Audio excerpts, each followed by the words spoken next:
everybody, welcome to the Ronline Report. This man, today's guest, needs no introduction, but I'm going to give him one anyway. He is six-time Mr. Olympia. He changed the face of bodybuilding. There is bodybuilding before this man and bodybuilding after this man. Talking to Dorian Yates, all the way from Marbella, Spain. Thanks for joining. What's up, Ron? Change the sport for good or bad, that's a matter of opinion, but definitely. I've heard both. I've heard both sides of that. Yeah. We'll talk about that later. I'll accept either opinion, man, but I changed it. That's not debatable. So we're talking today because you have a new movie coming out, Generation. You had the premiere a couple days ago. Generation Iron made a film called Dorian Yates, the Original Mass Monster. I can't wait to see this. But first of all, how did this movie come to be? I can't quite remember, but obviously Generation Iron contacted me. I made a kind of documentary before a little bit with London Real. Right. And Generation Iron contacted me and wanted to do something a bit more in depth. And I'm really, really happy with the movie because people are going to learn things about me they didn't know. And I think the story is a human story. It's not just about bodybuilding. Bodybuilding is a huge aspect of it, of course, because who I am, but it's a human story. And I think the feedback I got was at the premiere that, everybody was blown away. It exceeded the expectations of everybody. And it covers like really my whole life story from when I was a kid and growing up and teenager and the whole 9 yards. So it doesn't just concentrate on bodybuilding at all. And the feedback we got at the premiere was, the people were like blown away, and they feel it's a movie that like anyone could watch, really. Yeah. Your life, I'm very familiar with your life story, obviously, from being a fan of yours and from working with you at NMD for all those years. And your life it has had sort of a movie, how in movies or in any great work of fiction, there's like a hero's journey where he learns and evolves and becomes, there's a character. So there's a character arc where, you're a very different person as you go through these years. You're a different person at 19. You're a different person in your 20s and 30s, and you're a very different person now in your 50s. I haven't seen the movie. Do we really get a sense of that in the movie? Absolutely. I tell people sometimes I feel like I've lived actually maybe 10 lives in one life. There's been so many different phases in my life and different chapters in the book of my life, if you like. So it's a multi-dimensional movie, as I think my life has been multi-dimensional, and it's been a lot of phases, some ups, some downs, and things that people can relate to. I think we all go through different things in life, and often successful people, at least maybe things are getting a bit more real now, but often successful people are always kind of being projected as, everything's great and everything's great in their life, and just life isn't really like that. So the movie is real. It shows my real life, the ups and downs, the good and the bad, and so on. So I think there's something in there for everyone to relate to. Yeah, I saw the trailer, and I got a little sense of what it's about and the things you open up about. Did you ever have any hesitation? Like, were you ever worried that people would have negative perceptions? You talked about you got into partying, you got into that whole scene after bodybuilding. You said I saw something where it said you overdosed, you almost died. Were you worried that people might judge you based on that? Ron, listen, if you go through life worried about what people think about you, you're not going to live your life. You're not going to be you. So quite simply, I don't give a fuck what people think about me. Yeah, I live my life. I live it for me. And that's what everybody should do. You shouldn't give a fuck what I think about your life. Your life is for you, man. It's your story. You make your story and build it how you want to build it. So, and I think it's important to be out there and be real and say this stuff. And, be free, man. Don't like, I better not do this. I better not say that because my mom and this and the fans and whatever. Then you're not living your life. You're living, you're living your life the way you think other people want you to live it. Then it's not your life, man. So I'm just myself, and I put it out there, and people like it, don't like it. It's really not my business. Yeah, a lot of people I know they don't come to that point in their lives until they're much, much older, 50s or even 60s, where they stop worrying about what other people think about. Have you Yeah. always been that way? I mean, did you always have that freedom where you didn't worry? I think to a degree, yeah. Maybe when I was a little younger, you got more, maybe had a little bit more pressure on me being Mr. Olympia. You got to kind of present a certain image because of the industry. And maybe you think, oh, young kids are looking at me and all this kind of stuff. So maybe it was a little bit, but pretty much anyone that knows me knows that I just do my own thing. And I've always been like that. And, you know, from a teenager, I kind of like felt that a lot was wrong with the world and a lot was wrong with the system. And, you know, I was not, never really much of a rule follower. I don't like rules. I just like to do my own thing. And I think everybody should, as long as you're not hurting anybody else or forcing your opinions on anybody else, man. Just live your life the way you want to do it, man. That's it. Yeah. I mean, you could trace that back to the way you trained because nobody else was training like that when you did. Nobody was only training 4 days a week with weights and doing one or two all out sets. You know, that is something that Mike Mentzer tried to popularize, and it never caught on because people were afraid. But you know, you did it because it worked for you, and you didn't care if it worked for anyone else, or if anyone else says that's the wrong way to train. You shouldn't train like that. Well, that's exactly what they told me when I when I started out, and I was, you know, not as experienced as some people, and I was doing things totally different. Um, but I've always had the ability to kind of think for myself and not follow the crowd. Maybe I'm a black sheep that doesn't fit in with the, you know, with the herd. I'm the one that's trying to get out of the herd all the time, and I think that's a character trait, and that's just got stronger, and I got more confident in that as I've got older. Yeah. So at this, you've seen yourself in magazines on the computer screen. This was probably on TV screens, probably, but this was probably the first time you ever got to see yourself on this, 100-foot long, Yeah. 40-foot tall movie screen. Was it a surreal experience? It's not the first time I've seen myself on a movie screen because I did Oh, do the documentary with London Real. So that was we had a premiere for that, but oh, okay. that movie was not as in depth as this one is. Um, the first movie you probably would have learned something about me, but this one I think it shows a lot of stuff that maybe people are not familiar with, and they'll get to know the person of Dorian Yates, not just the mass monster, the guy that's the machine. That's it may be part of me, and that's maybe an image I projected. But I'm not a machine. I'm a human, and I got the same as everybody else, ups and downs. And if we can all be honest and talk about this instead of walking around like all pretending everything's okay, I think it's liberating, and I think it's helpful for other people to maybe see, wow, so I'm not the only one going through this. We're all walking around, and everything's not perfect, but we're pretending it is. But if we can share things that are not perfect, or share our down moments or weaknesses or vulnerabilities and so on, then we all help each other somehow. Let's talk about it. Why not? So the people that are, a lot of your fans, they only really are familiar with Dorian Yates, the bodybuilder. The pictures, the videos. Obviously, tons of people have seen Blood and Guts. Your training video is one of the most legendary videos ever. What do you think some of these people are going to walk away saying, "Wow, I never knew that. I never knew that about Dorian. That's very interesting."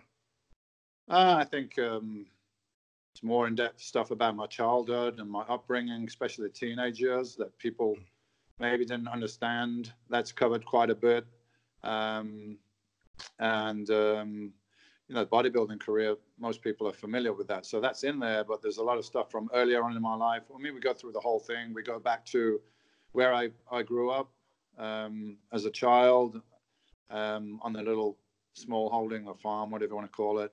Yeah. And we went to Birmingham, where I lived as a teenager and was homeless at some point, where I got arrested and went to jail and all this stuff. And then the post bodybuilding, where I went through a really difficult time of being depressed and almost, suicidal at times. And then kind of trying to find out who I was and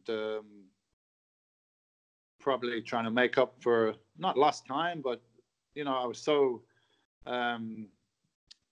dedicated to bodybuilding. I really didn't do anything else. So after bodybuilding, I went down the whole party route and drinking and drugs, and which a lot of athletes go down that road when they lose their focus. I was right there at the club with you, Dorian. So I'm never going to Yeah. judge you. I don't care if you do, man. I really don't Yeah. care, Ron. I would, yeah, good, but I mean, I'm just putting it out there. I'm saying this is who I am. This is what I did, and hopefully, people enjoy the story or they get something from it. And as I say, it was a small premiere. It was not, we didn't sell tickets or anything. It was families, friends, and people from the industry and so on. But it's fair to say it really exceeded everybody's expectations, I think. And generation, they do such. Everybody's saying it's by far the best movie that Generation Iron have made, and I'm in it, so I don't want to say that, but that's what other people say. I mean, have you seen all their documentaries? I haven't seen all their documentaries. I saw some clips. I thought the first two were pretty shitty. I saw Ronnie's movie. I thought that was more interesting because it was about him and his journey. And I saw one they did about fighting, which I thought was good because it captured some of the story of the people. I mean, a bit more in depth. So I guess, like anyone, they're refining their skills and their, the way they make movies. And I think this is really well put together, really well edited, and it has a lot of different phases in there. So people don't get bored because you're switching from one thing to another. It's constantly keeping you engaged. Yeah, I mean, Giles was raving about. He loved it. Giles Thomas, everybody, and he said, compared to the Ronnie movie, it's too bad the Ronnie movie was made when it was, because it was made during the final surgery phases when he was in a lot of pain, and so it was kind of a downer of a movie. It was inspiring to see that he wasn't let it bother him and he kept a positive attitude. But the movie ends and he's still in horrible pain 24 hours a day at that point, and he still needs more surgeries. Whereas, your film was done. I don't know if it has a happy ending per se. I think my movie has a happy ending, and I feel like I'm really in a good place now, and much more knowledgeable and wiser than the young Dorian. And I believe that I had this platform as Mr. Olympia that gave me, the ability to touch people all around the world, millions of people. And I believe my role now is to use that platform in a positive way. And that's where I'm at now. So, I'm in a good place. I'm happily married again after, being divorced. And, a lot of people go through a divorce. So there's a story that people can relate to. A lot of people have problems with alcohol and drugs. I mean, I didn't really have a problem. I liked to do it. I wanted to do it at the time until it got like, wow, this is not good anymore. And then I got out, but it's part of the story. Yeah. Do you have a favorite part of the movie that, wow, I'm glad they put that in there. I'm glad that we covered this. Yeah, I'm glad that we covered the bit about my teenage years, because hopefully that clears up some misconceptions that people had about that, perhaps. I mean, I'm glad I covered the post-career, the post-competitive depression phase, because a lot of people go through that. A lot of people suffering from depression and anxiety, and I came out of that. Yeah. Not to say that I don't ever get depressed or anxious or something like that. Maybe I do sometimes, but not to the extent that was. So there's a story there. There's a light at the end of the tunnel, maybe for people that are in that situation. And just to say, hey, I went through this, and people can relate to that. I've spoke about it a little bit before, and people find it very helpful and inspiring that I'm putting it out there, and I've been through it and managed to get out of it. Was this the premiere the first time you had actually seen the film, or had you seen it already?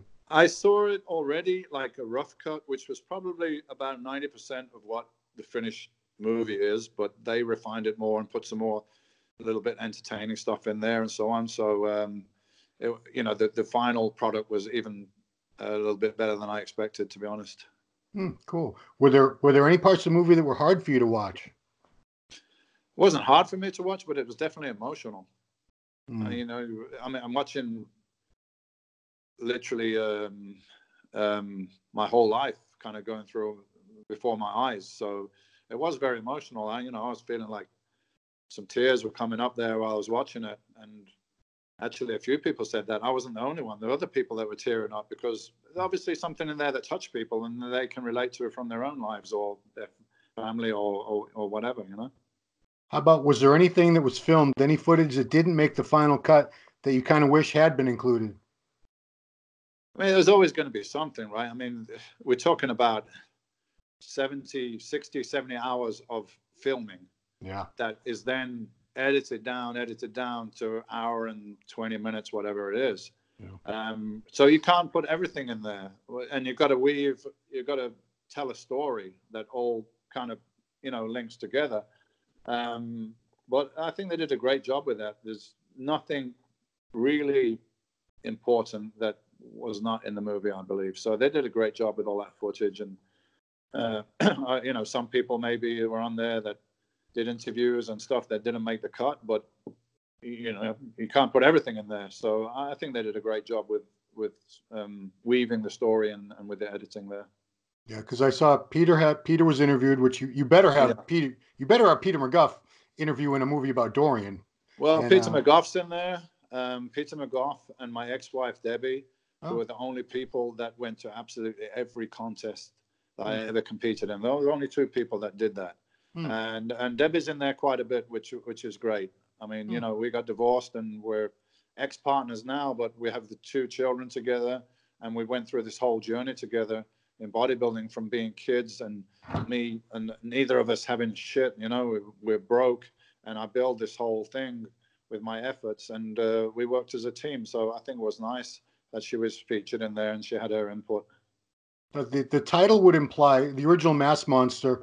People would assume that most of the movie was based on your bodybuilding career and how you changed the sport. How much of that is really talked about in the movie?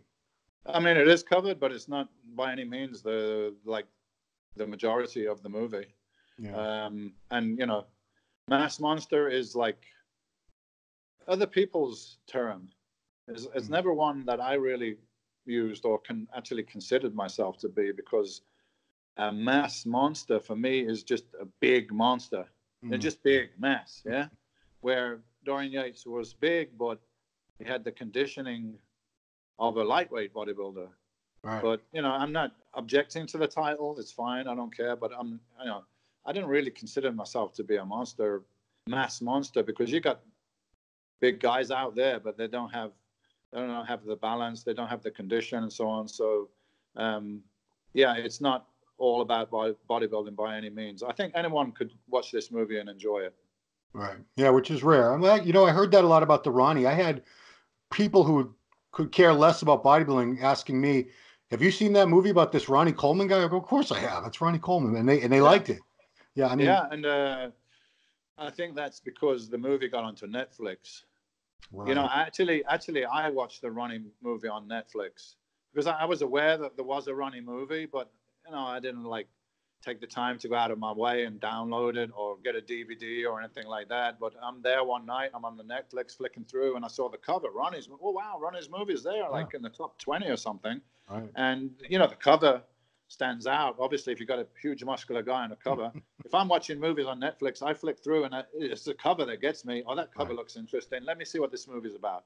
And I'll have a read the text and see what the story is, and I'll decide to watch it or not. So hopefully the Mass Monster movie will get on Netflix as well, and then it will reach a wider audience, and maybe then people get a better understanding about bodybuilding, and that we're not just lumps of muscle. We're people. We're human beings, and we've got a story, and hopefully it's an interesting story for people to watch. Yeah, I was going to ask you about Netflix. What is it I mean, in? that's in the hands of Generation Iron, and I know they're having meetings with Netflix, and yeah, they have a track record of Ronnie's movie and the fight movie being on Netflix. So I really hope it will be on there, and it looks likely, but I don't know 100% yet. Yeah, I mean, I sure hope so, because Yeah. that's how I'm probably going to see it, unless we'll see what happens. But I did see one clip from the trailer where it's in the movie, it's covered, I'm sure, but I'm curious, why do you think some people have this perception that you don't like bodybuilding anymore, that you're bitter about it? Where did that actually come from, and is it accurate in any way? Um, it's not accurate that I'm bitter about it. I'm just really a realistic person, and if you ask me a question, I give you the answer. So I just give you how I feel. Um, I'm not in love with bodybuilding the way I used to be, just because I'm involved and I have other interests now. Although, you know, that made me, man. Bodybuilding made me. I'm 6 times Mr. Olympia. I wouldn't be sitting here talking to you. I wouldn't be making a movie. I wouldn't be touching all the people I'm touching if I was not 6 times Mr. Olympia. But it's like almost that period of my life was so all consuming. Mm. I did nothing else. So less now. I think now I'm like kind of like going back to it a little bit more. But for a period of time, it's like I really didn't want to have anything to do with bodybuilding. It was just I was just burnt out on it. I Yeah. just gave so much to it, and I wanted to live. I wanted to live a life, a more normal life. I wanted to do things that other people were doing. I literally did bodybuilding, train, eat, and sleep bodybuilding for like 12 years of my life, Right. and I did it to such an extreme extent that I had to swing the other way. I had to move away from it. I lost interest in it, and bodybuilding now is not the bodybuilding that I was in and that I enjoyed. It's a totally different industry now, and some of it I don't relate to.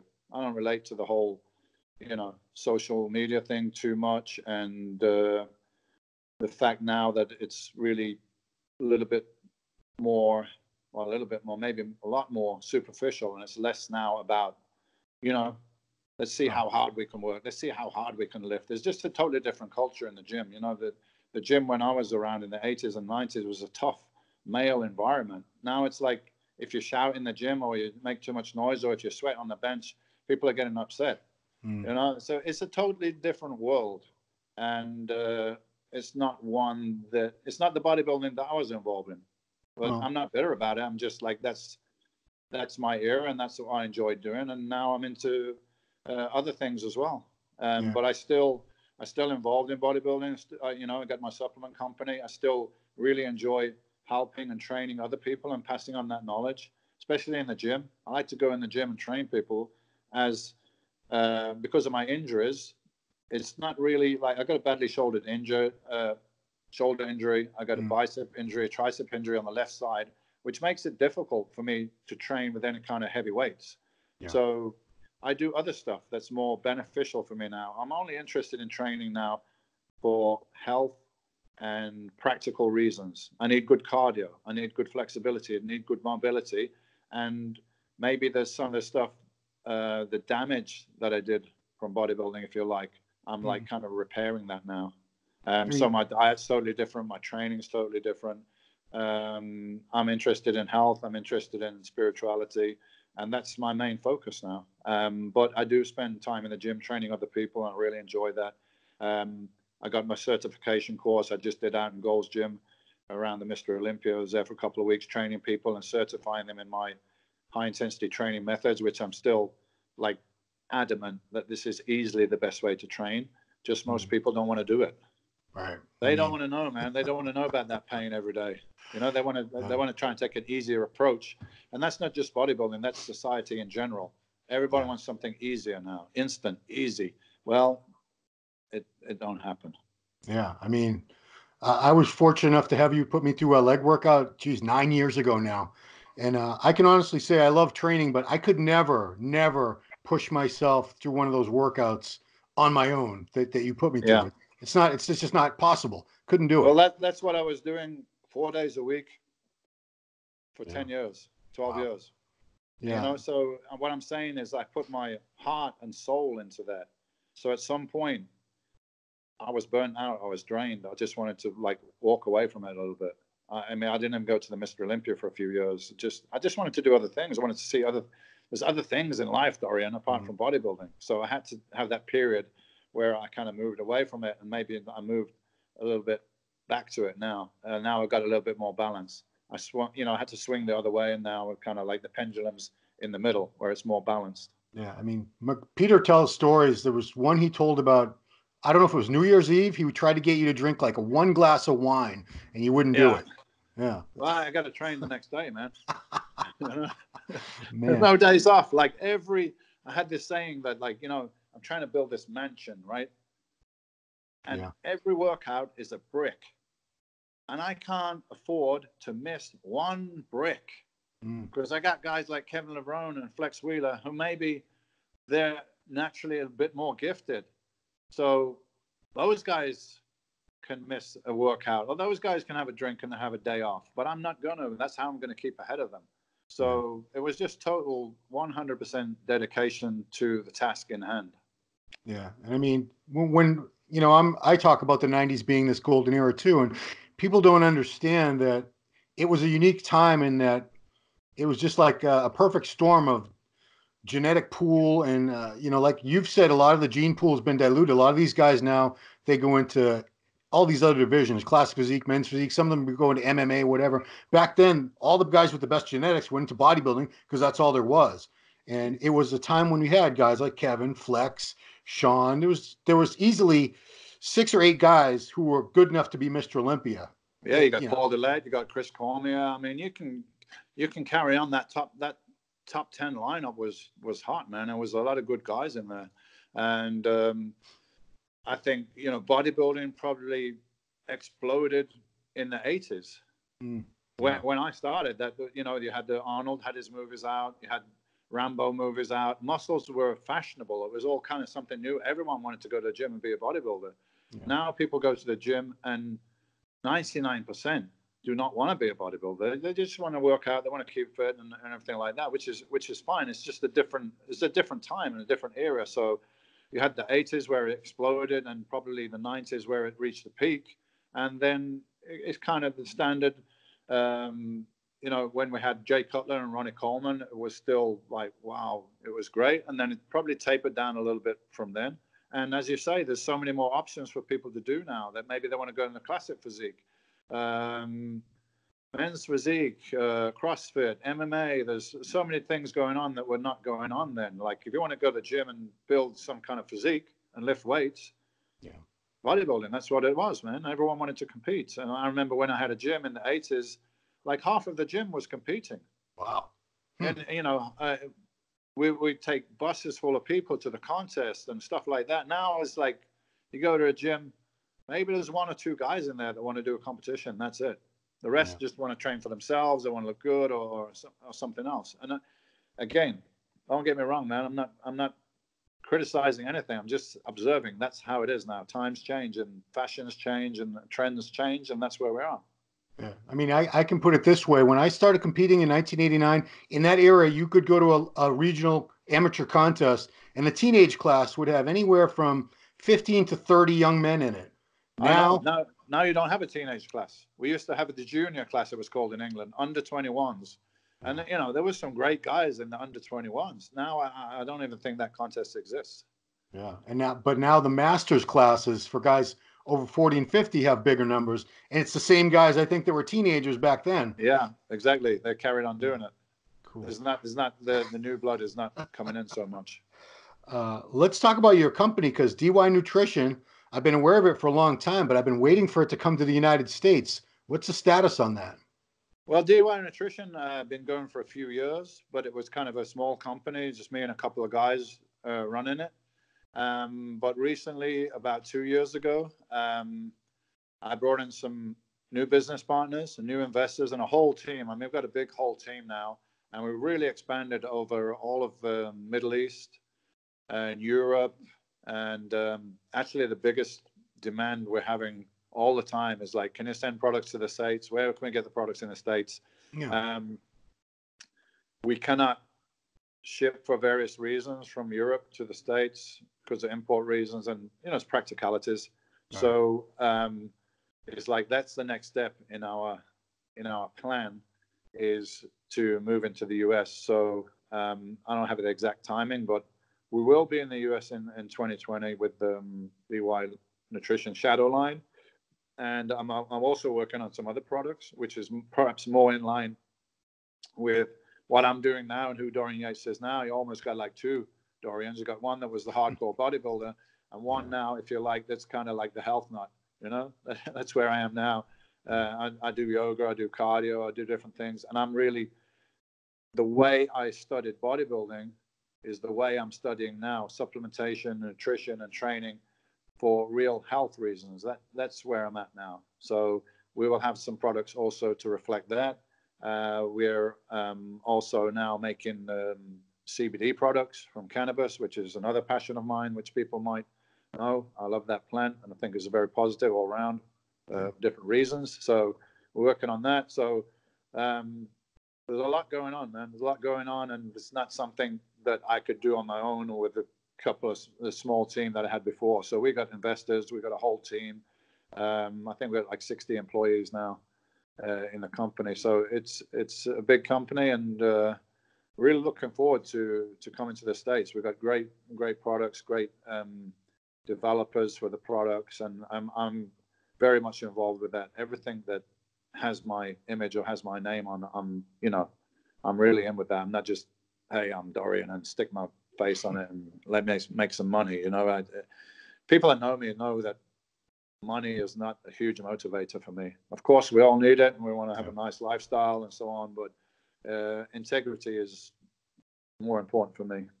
I got to let people know you were on CBD oil and cannabis, the benefits of it. It's a big thing now, but you were talking about it years and years ago when people were laughing. Do you remember when I did an article in Muscular Development magazine? I do. How long ago was that? That was 8-9 years ago.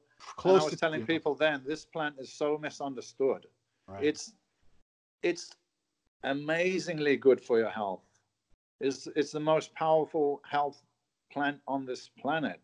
And yeah, does it have negatives? Yeah, possibly, but everything has negatives, man. You drink too much water, you fucking drown. So, yeah. Right? But there's huge benefits to CBD. I mean, people are recognizing that now. And, THC as well. I got friends that have cured their cancer with THC. Go on the internet, search THC cures cancer. See how many people are out there, thousands of people that even were told they were terminal. Go home, you're dying. There's nothing can do for you. They're still alive because of cannabis. Cannabis is a huge antioxidant, anti-inflammatory, huge health benefits. So that's why I've been passionate about it all these years. And I've known this for so long. So I'm really happy now that it's kind of getting out there. I mean, I'm just saying you were talking about this long before I heard anyone else, at least in our industry, ever making any reference to it. And people were laughing at it. People were making fun of you at the time, saying, "Oh, he's a pothead. That's why." Yeah. And now here we are in 2019, almost 2020, in the United States. I think it's something like 22 or 24 states have legalized it for recreational use.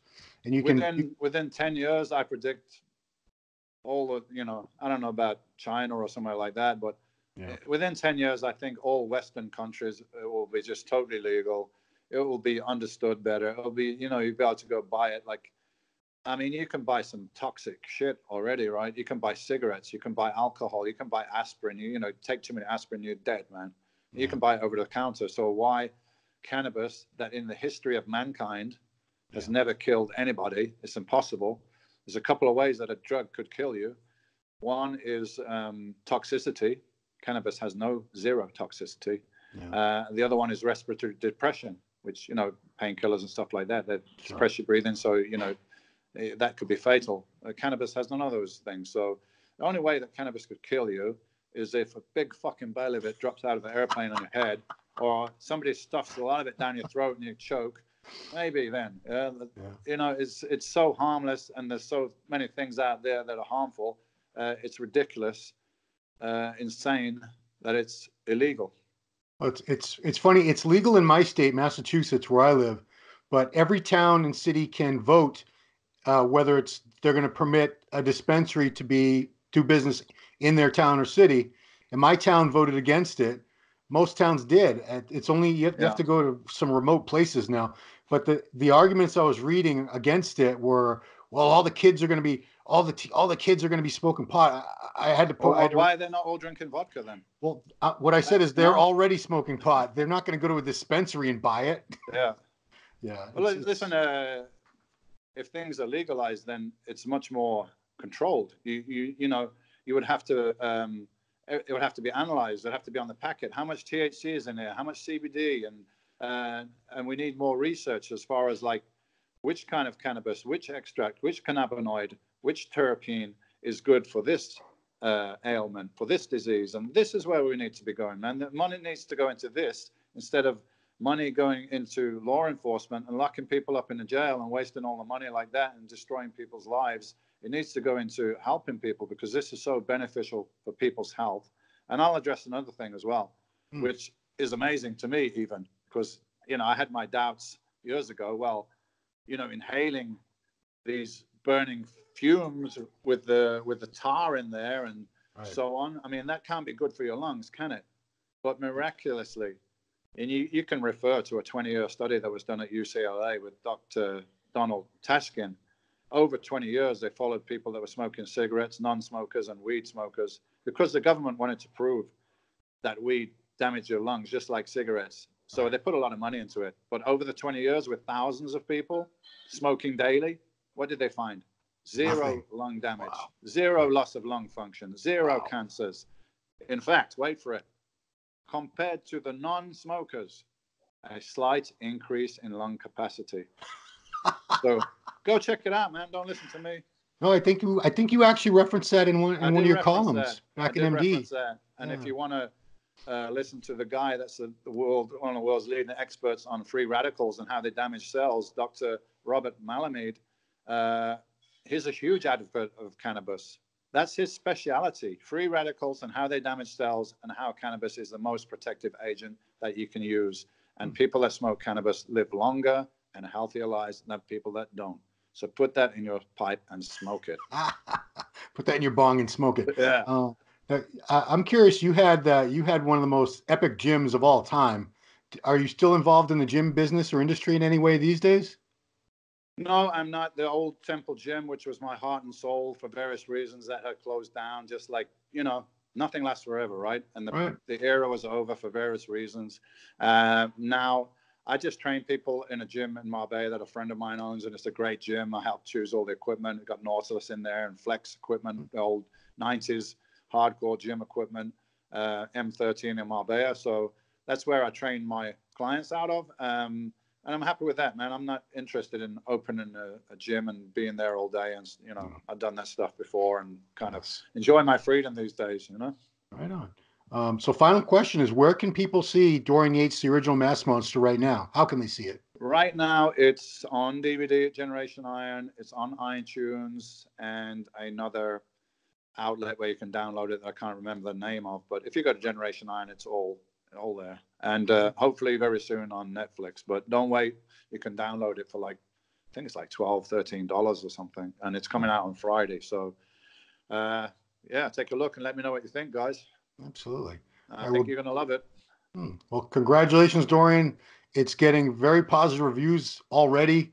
And as I expected it would, because I know your story and I know Generation Iron does, as far as their production values and everything, it's top notch. It's, you know, feature film quality. They're very good at what they do. So I knew it was going to succeed regardless. It had to. And they're getting better. I mean, obviously, you know, you practice something, you refine it, and I think not just because I'm in it, I think this is definitely their best work to date. So I'm really happy with it. Really, cool. If I wasn't, I would say it, but I'm really happy with it. Couldn't be any better in my mind. As far as, you know, an hour and 20 minutes. Of course, if we had a movie for 10 hours, maybe we'd get some stuff in there, extra stuff. But they did a great job of getting everything in there and telling the story, the different phases of my life, and showing who the Dorian Yates person is behind the, you know, intimidating mass monster, which is just one aspect, or maybe it was an aspect and I'm not even there now. I'm just a different person, you know? Yeah. I mean, I knew you in the 90s, but I can't say I knew you. You were very, very intimidating. I was very, very insular. I didn't want to expose myself to people. I didn't want to talk to people. I just wanted to win and Yeah, I enjoyed intimidating people. That was part of my psychology. You were very good at it. I gotta Yeah. say, cool. Well, everybody, check out that documentary, Dorian Yates, the original Mass Monster, over at Generation Iron. Vlad Uden film. Good job, Vlad. And Dorian, thank you for taking the time. And I wish you Thanks, Ron. much success with this and everything else. DY Nutrition, all your ventures, sir. Thank Cool. you. All right, everybody. Thanks for watching Ronline Report with Dorian Yates. We'll see you next time. Thanks, Ron. Cheers, mate.